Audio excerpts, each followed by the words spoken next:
Hello everyone, hope you're all doing well. Thank you so much for watching my videos. Today we are going to talk something about the dark fleet.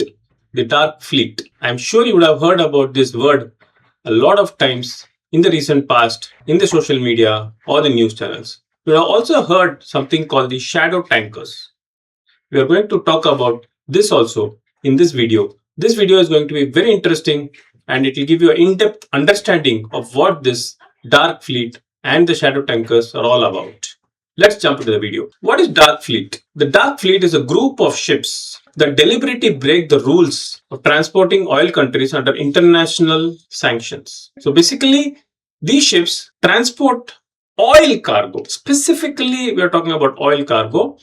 We are not talking anything else. All other cargoes, we are specifically concerned about oil tankers because the crude oil moves the whole world. So that is why it is always the tankers and it is not ships. Nobody calls it as, shadow ships or shadow vessels, something like that. They call it shadow tankers. We are specifically talking about crude oil tankers. Okay, those are very huge ships, VLCCs usually, and they carry cargo from countries which are sanctioned by international countries like US or something like that. So basically these ships load cargo from either Russia, Iran or Venezuela. Ships loading in Russia, Iran and Venezuela are not shadow tankers. There are some specific ships which are part of this shadow fleet or the dark fleet which have specific characteristics which we are going to see in this video. They hide who own them, turn off their tracking systems, and often skip basic safety checks. All the ships in the world are required to abide by international rules and regulations, which these ships conveniently skip, and the owners of these vessels are literally untraceable. You will not be able to trace who is the actual beneficiary owner of these vessels. And while moving, all the ships have something called the AIS, Automatic Identification System, and these ships knowingly keep these systems off so that these vessels become invisible out at sea. Okay, so main characteristics of the vessel: AIS is switched off. They turn off the ship's tracking beacon, making themselves invisible on the maritime charts. Okay, so it becomes invisible. Flag hopping. This is a very, very unique pattern which you can see on these ships. These ships switch flags very, very frequently. I am very sure you know what a flag of a ship is. If you don't know, I have a video specifically describing this. You can go and watch that video. That is also a very, very informative video. It will give you in-depth knowledge of what flags are and what is flag of convenience. There are so many types of flags. So you can get an in-depth knowledge if you watch that video. Coming back here, the ship's flag, they keep changing frequently to avoid any restrictions in their movement. Liberia, Panama, Gabon, Cook Island, these are all some of the examples of flag. These are all called the flag of convenience. These are all the ships are flagged in these flags to dodge inspections and sanctions. Third one, these vessels do not have any insurance. Most important point for all seafarers. These ships are not insured because nobody insures them. You need to have proper paperwork. You need to have proper certification for the underwriters to insure you. If you don't have any papers or if you don't have any proper certification, none of the underwriters will insure the vessel. They sail out without proper impiana insurance. If there is a collision, spill or crew injury, there is no one to pay the bill. Okay, last video we have seen exactly what insurance is, who pays for what kind of damages, etc. If you have not watched that video, you should go and watch that video. Moving ahead, how big is the dark fleet? Basically, how many ships are there in this dark fleet or the shadow tankers? There are 1,000+ shadow tankers operating globally as of 2026. Okay, and which is it is more than 10% of the world tanker fleet is now dark. So there are 1,000+ ships, and already more than 10% of the fleet is already in the dark fleet or the shadow tankers. So this is a very, very huge number, and seafarer getting caught in one of these vessels is very, very likely. So you have to be very, very careful before joining such vessels. We will see how you can detect these vessels in the upcoming slides. Average age of the ship is 18 years. Again, this is also a very clear marker. None of the shadow tankers or the dark fleet is young ship. It will be a pretty old ship, almost in the verge of getting scrapped. Okay, so in 2025, to avoid this getting caught in the sanctions, there was a reflagging surge. That is, the ships getting reflagged into maybe Russian flag or other flag of convenience, as we saw. 300 plus ships fraudulently re-registered in 2025 alone. 70 plus vessels switched to Russian flag. There is May 25 onwards. No safety inspections, opaque ownership, multiple flag changes. These are all very, very exact key points to look for identification of such dark fleet or the shadow tank. Real attacks, we have seen real attacks on these grey fleet or the shadow tankers. You know, in the MT Kairos, the example, it is a 23-old vessel, 2002 built, and flag changes you can see 5 times. And Ukrainian naval vessel drone struck these 2 dark flames recently. This happened recently. We are on their way to load Russian crude at Novorossiysk. Okay, so these are all real strikes on real vessels with real seafarers on board. Okay, so you have to be very, very careful while joining these ships. So commercial vessels are targets. Being on a dark fleet vessel now puts you in the middle of an active conflict zone. If you are on a target vessel, then your vessel can be hit by either navies of the other European Union or US or whoever is sanctioning those vessels. They can be hit. Search and rescue teams in danger. Rescue agencies face new risk when responding to drone struck vessels because the vessel doesn't have any flag or doesn't have any security, doesn't have any insurance. How will the search and rescue team save these people? Because they also need to be paid. They will have bills. They will have to pay their vendors. So it becomes a lot of complications. Well, search and rescue team actually try to save the seafarers on these ships. Spillover risk. Now, presently, these vessels are being hit only on the Mediterranean Sea and the European side on the Atlantic Ocean. But this can spill onto Indian Ocean, Red Sea, and Indo-Pacific seas as well. So the strikes on these tankers, because these vessels are usually loading in the west and going east. Okay, so the strikes can happen in the east. Till now, all the vessels have been hit were mostly empty and not loaded, so that there was no risk of pollution. But in case if a ship loaded is stricken, and you can see last video we have seen the amount of insurance which needs to be paid, the amount of people who can claim, it is limitless and it becomes like everybody's business. Okay, so it is very, very important to identify this grey fleet or the shadow vessels before you join. What happens when they get caught? It's very clear what will happen. In Jan 25, 158 tankers were sanctioned in one go by the US. Seized tanker Marina near the Iceland in Jan 26. 5.3 million barrels of oil forfeited in 2039. The value of the cargo is 294 million. You can see the amount of cargo which is being held by the US. This is amounting to 294 million USD. That's a very, very huge number.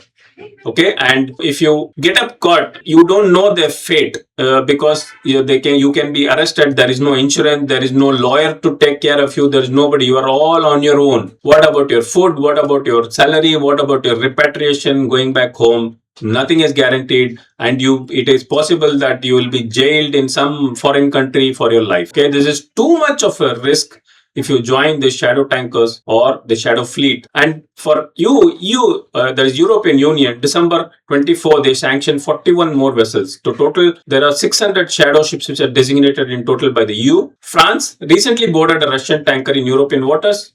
Germany detained MV F-10, 50 million cargo and engine failure in Baltic. Sweden boarded tanker despite diplomatic pushback. Okay, so these are all examples which are happening just to inform you that it is not that you are scot-free. If you switch off the AIS and keep moving, nobody will be able to detect you, and you can freely load and discharge cargo in the sanctioned area. Is very, very dangerous for the seafarer's perspective. You are on a sanctioned vessel, your ship can be boarded, seized, and you will be stranded mid-voyage with no support. So this is the worst nightmare of any seafarer you can have. The insurance time bomb. As I saw in the last video, no P&I, no safety net for you and for your crew. What happens? We'll just have a comparison between the compliant ship and a dark fleet vessel. You are injured on board. This is a very, very happening scenario which is actually can happen. Covered, you will have medical and compensation. For example, if you become permanently disabled or if you lose your life, you are completely covered. But in case of a dark fleet, there is no cover. You pay or no one pays. That means you have to take care of your medical expenses, which is impossible in a foreign country. Ship causes oil spill. P&I covers the cleanup, as we saw in the last video.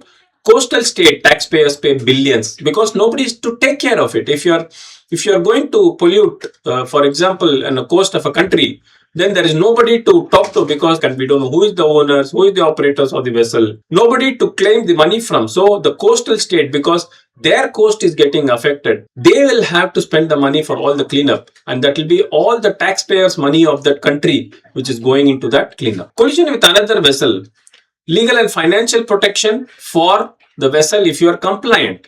Okay, there can be some error on your part. You will have lawyers who are fighting for you in case you are put on jail or you are detained. There will be somebody who can take care of you. But in case of shadow fleet, you are personally liable. There is nobody to look into you. You will be in some one corner in a jail somewhere and without any protection or support from anybody else. Vessel is seized by authorities. For example, it is possible that you are a substandard ship, but all your certifications are valid, but you are not maintaining the ship. So that becomes substandard. So it is possible that PSC can detain the vessel. So in that case, the company supports the crew. But in case of shadow fleet, the crew are standard. Nobody to talk to, nobody to call for help. Okay, so that is what happens in case the vessel is a dark fleet vessel and it has no insurance. These are all real scenarios which can happen. What this means for you, this is the most important part. What this means for you if you work on a dark fleet vessel. Ship may be 18 years of old with failing equipment because there is no maintenance, there is no spare parts available, no proper safety drills, emergency procedures happening on board. Your injury may go uncompensated, no insurance. Ships could be seized mid-voyage, you get stranded. Your merchant navy license could be revoked. This is again very, very important. You can be blacklisted by a country. US has blacklisted seafarers in the past. You could face criminal charges for sanction violations. So these are all which can happen if you work on a dark fleet. Red flags. How will you identify dark fleet vessel? Ship changes ownership frequently. You can see vessel is over 15 years old. No P&I insurance certificate shown. Flag of inconvenience. Like again, what is flag of convenience? What is closed flag, open flag? I have made a detailed video on this. Please go and watch that video. If flag of convenience vessels, then you have to have this red flag in your mind. If it is a flag of convenience, then you have to go into deep. It is not that all flag of convenience vessels are dark fleet vessels, but the first criteria which has to be covered, if the dark fleet, it has to be dark fleet, it has to be a flag of convenience. In closed flags, it is not possible to have a dark fleet vessel because it is very, very strictly regulated. AIS disabled. As I told you in the first slide, the automatic identification system is disabled and you cannot transmit any position. Cargo route, Russia, Iran, Venezuela, China. If a load port, discharge port or anything which is in these 4 areas, it is highly likely that it could be part of the dark fleet. What to do in case you get a ship and you want to check if it is a shadow fleet or not? You check IMO number and name, check against official databases, valid P&I club, ask for it. If you have any doubt, ask for the P&I club certificate. Sanction list, you can go to these websites and find out if the ship is sanctioned. Ownership chain, who actually owns the ship? Ask the manning company, who owns this ship? Can you give the details of the beneficiary owner? You have, for finding out all this, you have free tools. This equasis.org. It gives you most of the details we have covered, which are required to find out whether if the vessel is in the dark fleet or no. Most probably, the dark fleet may not be in this equasis at all. Equasis is a free database which contains details of all the registered vessels with IMO number. Okay, so you can find out what is the status of the vessel. IMO database, Marine Traffic is another website. You can get a lot of details about ships. And US Treasury, UK OFSI you can Google this UK OFSI sanction list. This will give you all the ships sanctioned by the US. What's coming in 2026? So how is the world going to deal with this? Commercial satellites like Planet can now spot dark ships even with AIS off. Okay, AI is doing the magic again here to find out vessels which even stopped the AIS. It can detect its motions. It can see coming and going of AIS, jumping positions, detect and pinpoint a probable shadow tanker vessel. More boardings and seizures, and EU nations are moving towards explicit authority to permanently seize sanctioned ships. More crew ban and cargo confiscation expected. So crew can be banned for life for entering those EU ports, something like that, and cargo will be confiscated. Drone strikes continues. It will be possible that more and more ships are attacked by drones so that the ships become neutralized and they cannot operate in the gray zone of the world. Arctic expansion. We have seen 150 shadow tankers on the North Sea route. This is very, very important. These vessels are required. If there is an actual vessel, compliant vessel trading through the Arctic North Sea route, they have to be ice class. But these vessels are not ice class. They are not fit to go through those routes. Still, those ships are being routed so that it can escape the sanction and the navies which are detecting these ships. Search and rescue infrastructure cannot handle accidents at that scale. Iran under maximum pressure. US policy aims to cut Iranian oil exports to zero. That's what we are seeing in this ongoing war. And more Iranian flagged vessel might go dark. Baltic North Sea and undersea infrastructure remains target. So it is possible that this infrastructure can become targets and these vessels can be used to sabotage this infrastructure. The dark fleet isn't going away. That's the truth which we need to live along. So for you, know the red flags: old ship, no insurance, AES gap, frequent flag changes. Use free tools, Equasis Marine Traffic to find out if it's part of the dark fleet, and know your route. You know your rights. You can refuse unsafe work, document and report everything. That completes the video on dark fleet and shadow tankers. I wish everybody fair winds and following seas for watching the video. Thank you so much. Take care. Bye-bye.